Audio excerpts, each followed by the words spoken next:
जय श्री राम। बोले बंदी बचन बर, सुनऊ सकल महिपाल। पन विदेह कर कही हम, भुजा उठाई विशाल। निप भुज बलु सिद्धु शिव धनु राहु, गरुड़ कठोर विदित सब काहू। रावण भानु महाभट बारे, देखि सरासन गवहि सिधारे। सोई पुरारी को दंड कठोरा, राज समाज आज जोई तोरा। त्रिभुवन जय समेत भय देहि, बिनहि विचार बरई हटते ही। सुनिपन सकल भूप अभिलाषे, भट मानी अतिशय मन माखे। परिकर बाधि उठे अकुलाई, चले इष्ट देवन सिर नाई। तमकि ताकि तकि शिव धनु धरहि, उठहि न कोटि भांति बलु करही।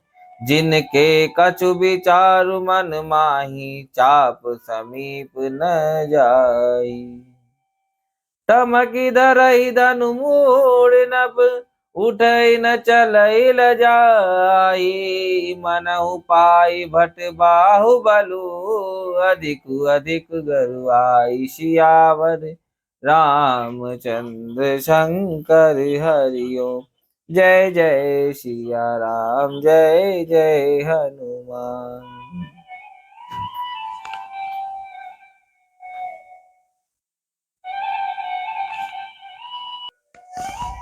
भाटों ने श्रेष्ठ वचन कहा। हे पृथ्वी की पालना करने वाले सब राजागण सुनिए। हम अपनी भुजा उठाकर जनक जी का विशाल प्रण करते हैं। राजाओं की भुजाओं का बल चंद्रमा है। शिव जी का धनुष राहु है। वह भारी है, कठोर है, यह सबको विदित है। बड़े भारी योद्धा रावण और बाणासुर भी इस धनुष को देखकर गौ से चुपके से चलते बने। उसे उठाना तो दूर रहा, छूने तक की हिम्मत न हुई। उसी शिव जी के कठोर धनुष को आज इस राज समाज में जो भी तोड़ेगा, तीनों लोकों की विजय के साथ ही उसको जानकी जी बिना किसी विचार के हठपूर्वक वरण करेगी। प्रण सुनकर सब राजा ललचा उठे। जो वीरता के अभिमानी थे, वे मन में बहुत ही तमतमाए। कमर कसकर अकुलाकर उठे और अपने इष्ट देवों को सिर नवाकर चले। वे तवक कर बड़े ताव से शिव जी के धनुष की ओर देखते हैं और फिर निगाह जमाकर उसे पकड़ते हैं। करोड़ों भांति से जोर लगाते हैं, पर वह उठता ही नहीं। जिन राजाओं के मन में कुछ विवेक है, वे धनुष के पास ही नहीं जाते। वे मूर्ख राजा तमक कर किटकिटा कर धनुष को पकड़ते हैं, परंतु जब नहीं उठता तो लजा कर चले जाते हैं। मानो वीरों की भुजाओं का बल पाकर वह धनुष अधिक अधिक भारी होता जाता है। तब 10,000 राजा एक ही बार धनुष को उठाने लगे, तो भी वह उनके टाले नहीं टलता। शिव जी का वह धनुष कैसे नहीं दिखता था, जैसे कामी पुरुष के वचनों से सती का मन कभी चलायमान नहीं होता। सब राजा उपहास के योग्य हो गए, जैसे वैराग्य के बिना सन्यासी उपहास के योग्य हो जाता है। कीर्ति, विजय, बड़ी वीरता, इन सब को वे धनुष के हाथों बरबस हार कर चले गए। राजा लोग हृदय से हार कर श्रीहीन हतप्रभ हो गए और अपने अपने समाज में जा बैठे। राजा को असफल देखकर जनक अकुला उठे और ऐसे वचन बोले जो मानो क्रोध में सने हुए थे। मैंने जो प्रण ठाना था, उसे सुन। दीप दीप के अनेकों राजा आए। देवता और दैत्य भी मनुष्य का शरीर धारण करके आए, तथा और भी बहुत से रणधीर वीर आए। परंतु धनुष को तोड़कर मनोहर कन्या, बड़ी विजय और अत्यंत सुंदर कीर्ति को पाने वाला मानो ब्रह्मा ने किसी को रचा ही नहीं।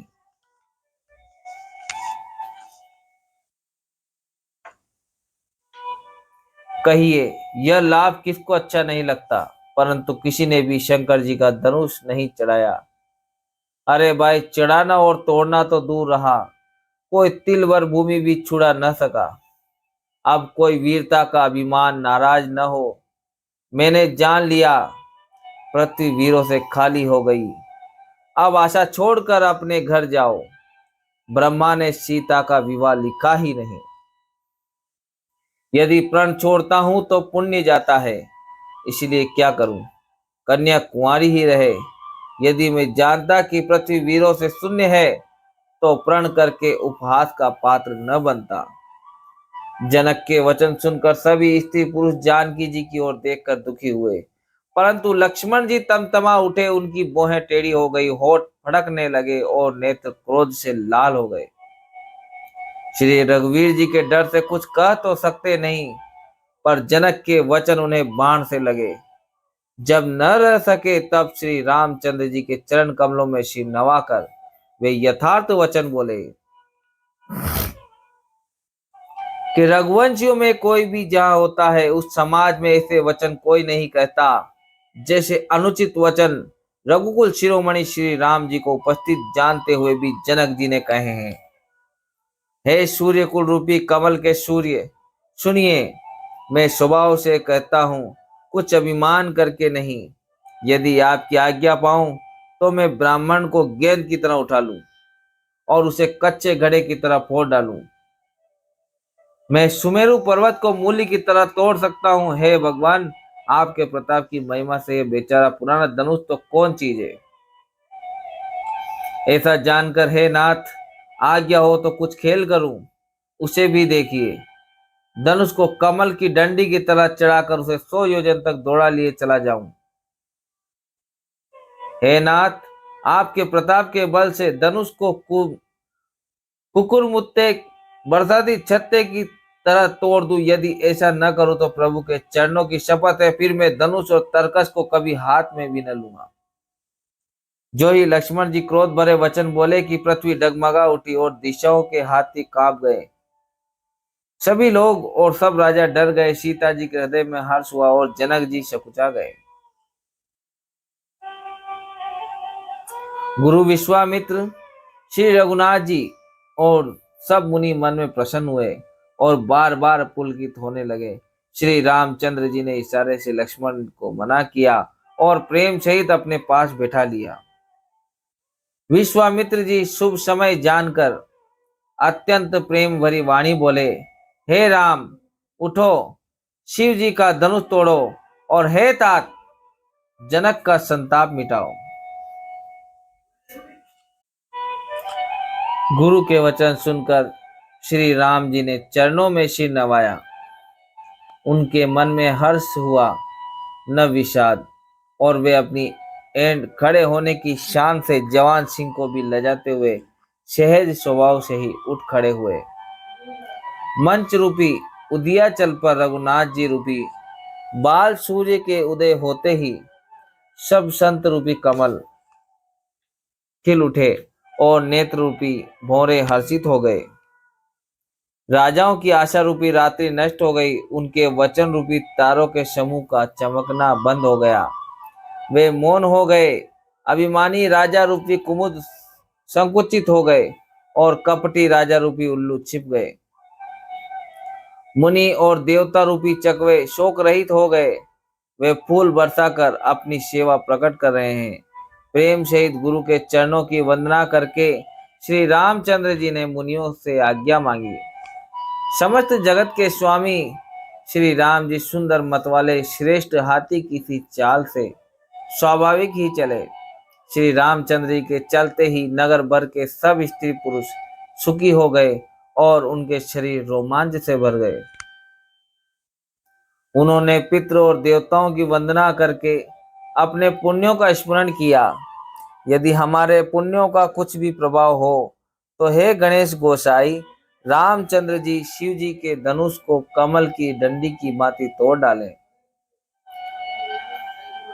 श्री रामचंद्र जी को वात्सल्य प्रेम के साथ देखकर और सखियों को समीप बुलाकर सीता जी की माता स्नेहवश विलख कर विलाप करती हुई सी ये वचन बोली, सखी सब को तुक देख निहारे, जेऊ कहावत ही तू हमारे।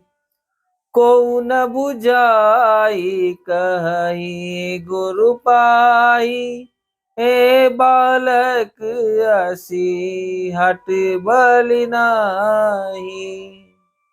हे सखी, ये जो हमारे हितु कहलाते हैं वे भी सब तमाशा देखने वाले हैं। कोई भी इनके गुरु विश्वामित्र को समझाकर नहीं कहता कि ये राम जी बालक हैं, इनके लिए ऐसा हट अच्छा नहीं। जो धनुष रावण और बाण जैसे जगदिजयी वीरों के हिलाने न हिल सका, उसे तोड़ने के लिए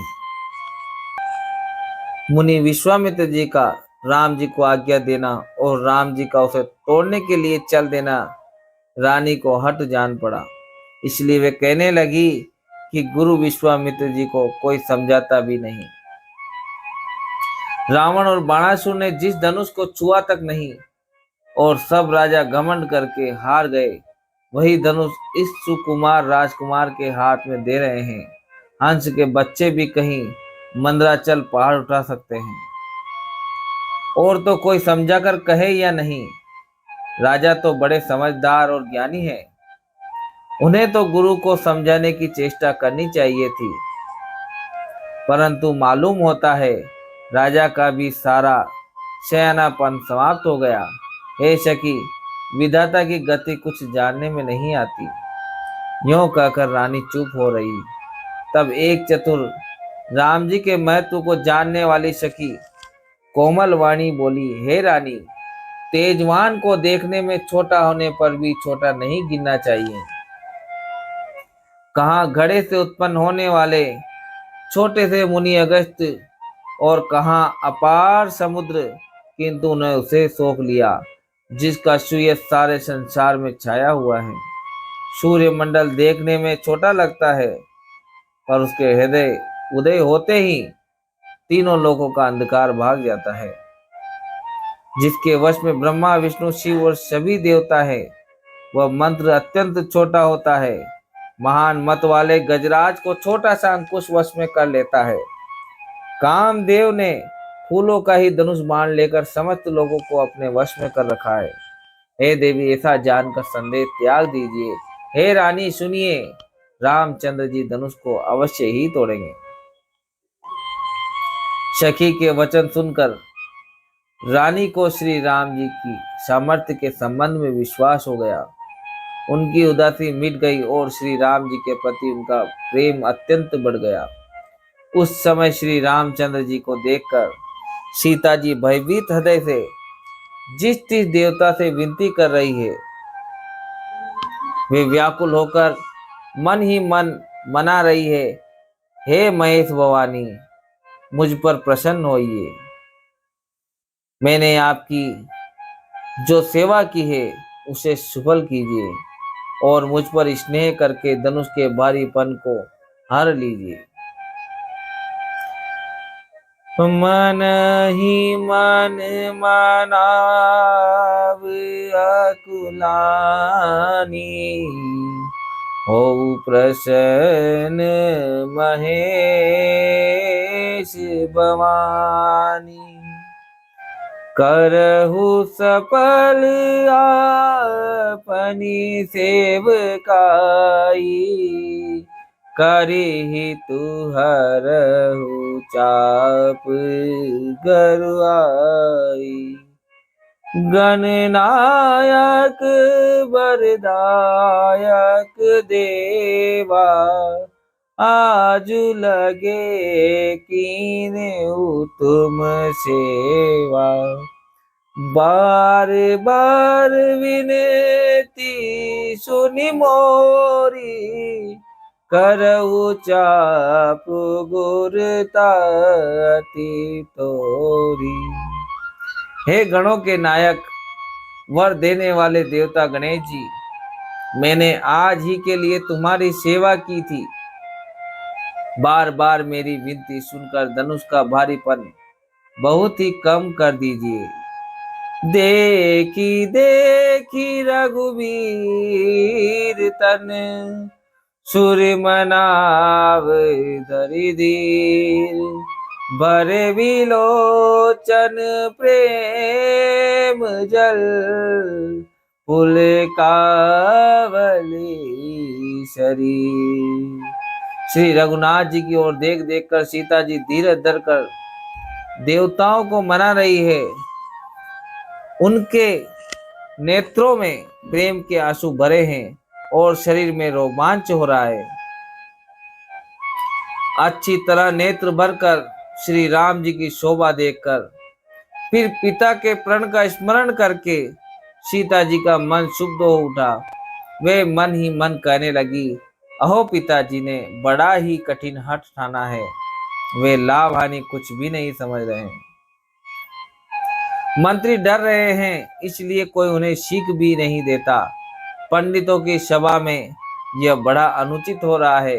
कहाँ तो वज्र से भी बढ़कर कठोर धनुष, और कहाँ ये कोमल शरीर किशोर श्याम सुंदर।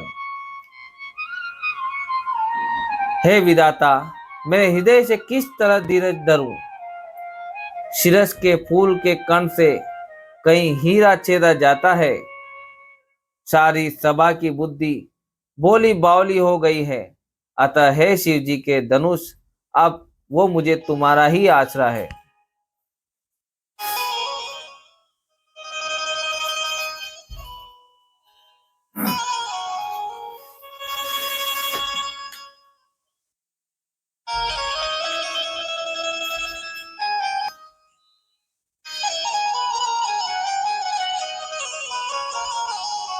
तुम अपनी जड़ता लोगों पर डालकर श्री रघुनाथ जी के सुकुमार शरीर को देखकर उतने ही हल्के हो जाओ।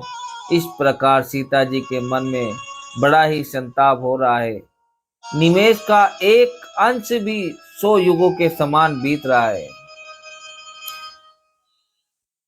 प्रभु ही चितई पुनि चितव मही, राजत लोचन लोल। खेलत मन सिज मीन जुग, जनु विदु मंडल डोल। प्रभु श्री रामचंद्र जी को देखकर फिर पृथ्वी की ओर देखती हुई सीता जी के चंचल नेत्र इस प्रकार शोभित हो रहे हैं, मानो चंद्र मंडल रूपी डोल में कामदेव की 2 मछलियां खेल रही हों। सीता जी की वाणी रूपी भ्रमरी को उनके मुख रूपी कमल ने रोक रखा है। लाज रूपी रात्रि को देखकर वह प्रकट नहीं हो रही। नेत्रों का जल नेत्रों के कोने कोने में ही रह जाता है, जैसे बड़े भारी कंजूस का सोना कोने में ही गड़ा रह जाता है। अपनी बड़ी हुई व्याकुलता जानकर सीता जी सकुचा गई और धीरज धरकर हृदय में विश्वास ले आई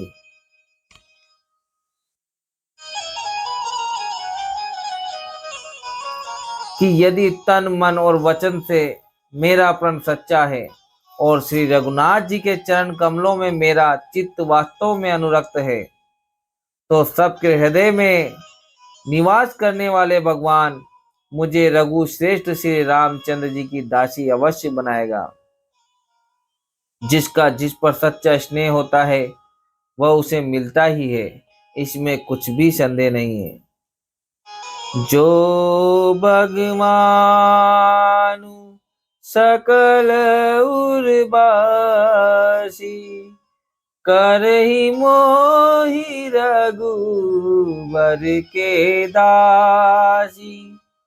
जेहि के जेहि पर सत्य स्नेहु, सोते ही मिलाई न कछु संदेहु।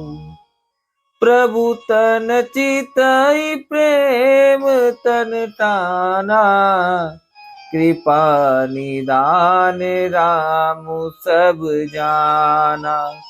सियहि बिलो की तके धनु के से, चितव गरुर लघु ब्याल ही जैसे,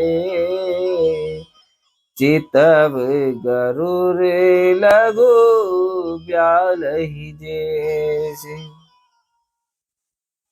प्रभु की ओर देखकर सीता जी ने शरीर के द्वारा प्रेम ठान लिया, अर्थात यह निश्चय कर लिया कि यह शरीर इन्हीं का होकर रहेगा या रहेगा ही नहीं।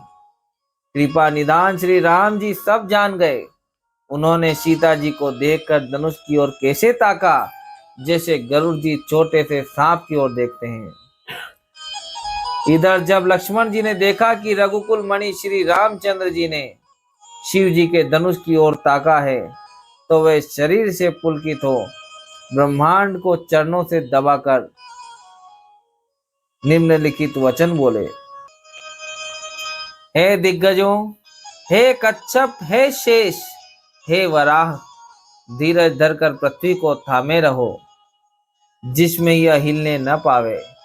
श्री रामचंद्र जी शिव जी के धनुष को तोड़ना चाहते हैं।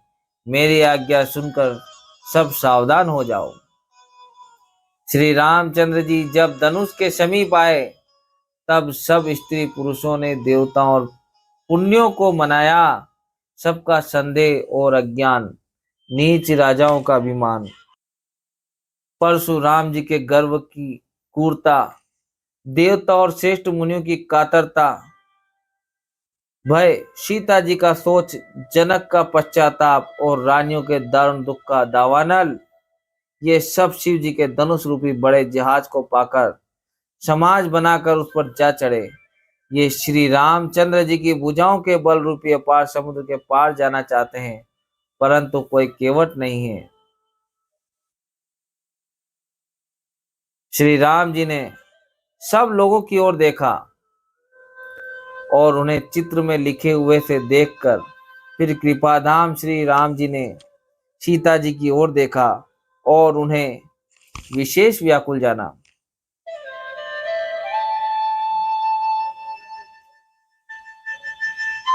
उन्होंने जानकी जी को बहुत ही विकल देखा। उनका एक एक क्षण कल्प के समान बीत रहा था। यदि प्यासा आदमी पानी के बिना शरीर छोड़ दे, तो उसके मर जाने पर अमृत का तालाब भी क्या करेगा। सारी खेती के सूख जाने पर वर्षा किस काम की।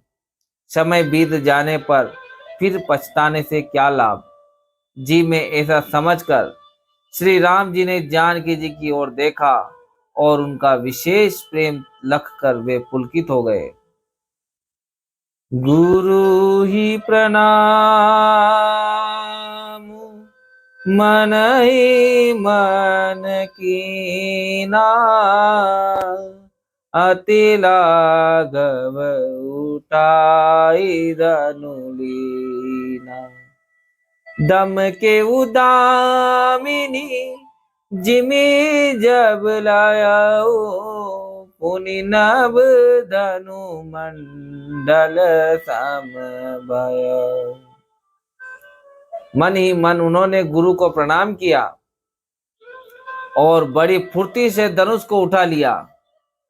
जब उसे हाथों में लिया, तब वह धनुष बिजली की तरह चमका और फिर आकाश में मंडल जैसा मंडलाकार हो गया। तेल चढ़ावत खेचत गाड़े, काहू न लखा देखू सब ठाड़े। तेहि चन राम मध्य तनु दोरा, भरे भुवन धुनि घोर कटोरा। लेते चढ़ाते और जोर से खींचते हुए किसी ने नहीं लखा। अर्थात ये तीनों काम इतनी फुर्ती से हुए कि धनुष को कब उठाया, कब चढ़ाया और कब खींचा, इसका किसी को पता नहीं लगा। सबने श्री राम जी को धनुष खींचे खड़े देखा। उसी क्षण श्री राम जी ने धनुष को बीच से तोड़ डाला। भयंकर कठोर ध्वनि से सब लोग भर गए। और कठोर शब्द से सब लोग भर गए। सूर्य के घोड़े मार्ग छोड़कर चलने लगे। दिग्गज चिंगारने लगे, धरती डोलने लगी। शेष, वरा और कच्छप कलमला उठे। देवता, राक्षस और मुनि कानों पर हाथ रखकर सब व्याकुल होकर विचारने लगे। तुलसीदास जी कहते हैं कि जब सबको निश्चय हो गया कि श्री राम जी ने धनुष को तोड़ डाला, तब सब श्री रामचंद्र जी की जय बोलने लगे। शिव जी का धनुष जहाज है और श्री राम जी की भुजाओं का बल समुद्र है। धनुष टूटने से वह सारा समाज डूब गया जो मोहवश पहले इस जहाज पर चढ़ा था, जिसका वर्णन ऊपर आया है। प्रभु ने धनुष के दोनों टुकड़े पृथ्वी पर डाल दिए। यह देखकर सब लोग सुखी हुए। विश्वामित्र रूपी पवित्र समुद्र में, जिसमें प्रेम रूपी सुंदर अथाह जल भरा है, राम रूपी पूर्ण चंद्र को देखकर पुलकावली रूपी भारी लहरें बढ़ने लगी। आकाश में बड़े जोर से नगाड़े बजने लगे और देवांगनाएं गान करने नाचने लगी। ब्रह्मा आदि देवता, सिद्ध और मुनीश्वर लोग प्रभु की प्रशंसा कर रहे हैं और आशीर्वाद दे रहे हैं।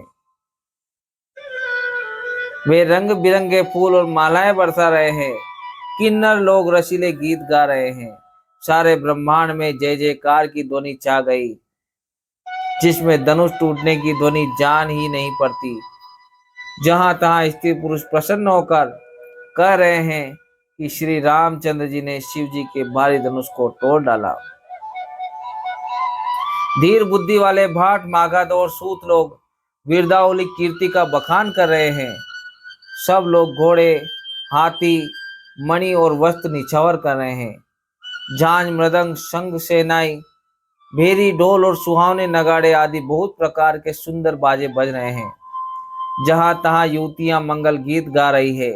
सखियों सहित रानी अत्यंत हर्षित हुई, मानो सूखते हुए धान पर पानी पड़ गया हो। जनक जी ने सोच त्याग कर सुख प्राप्त किया, मानो तैरते तैरते थके हुए पुरुष ने था पा ली हो। धनुष टूट जाने पर राजा लोग ऐसे श्री ही निस्तेज हो गए, जैसे दिन में दीपक की शोभा जाती रहती है। सीता जी का सुख किस प्रकार वर्णन किया जाए, जैसे चाँद की स्वाति का जल पा गई हो। श्री राम जी और लक्ष्मण जी इस प्रकार देख रहे हैं, जैसे चंद्रमा को चकोर का बच्चा देख रहा हो। तब शतानंद जी ने आज्ञा दी और सीता जी ने श्री राम जी के पास गमन किया। साथ में सुंदर चतुर सखियां मंगलाचार के गीत गा रही है। सीता जी बाल सिंहनी की चाल से चली, उनके अंगों में अपार शोभा है। सखियों के बीच में सीता जी कैसी शोभित हो रही है, जैसे बहुत सी छवियों के बीच में महाछवि हो। कर कमल में सुंदर जयमाला है, जिसमें विश्व विजय की शोभा छाई हुई है। सीता जी के शरीर में संकोच है, पर मन में परम उत्साह है। उनका यह गुप्त प्रेम किसी को जान नहीं पड़ रहा है। समीप जाकर श्री राम जी की शोभा देखकर राजकुमारी सीता जी चित्र में लिखी सी रह गई। चतुर सखी ने यह दशा देखकर समझाकर कहा, सुहावनी जयमाला पहनाओ। यह सुनकर सीता जी ने दोनों हाथों से माला उठाई, पर प्रेम के विवश होने से पहनाए नहीं जाती। उस समय उनके हाथ ऐसे सुशोभित हो रहे हैं, मानो डंडियों सहित दो कमल चंद्रमा को डरते हुए जयमाला दे रहे हों। इस छवि को देखकर सखियां गाने लगी। तब सीता जी श्री राम जी के गले में जयमाला पहना दी। श्री रघुनाथ जी के हृदय पर जयमाला देखकर देवता फूल बरसाने लगे। समस्त राजागण इस प्रकार सकुचा गए, मानो सूर्य को देखकर कुमुदों का समूह सिकड़ गया हो।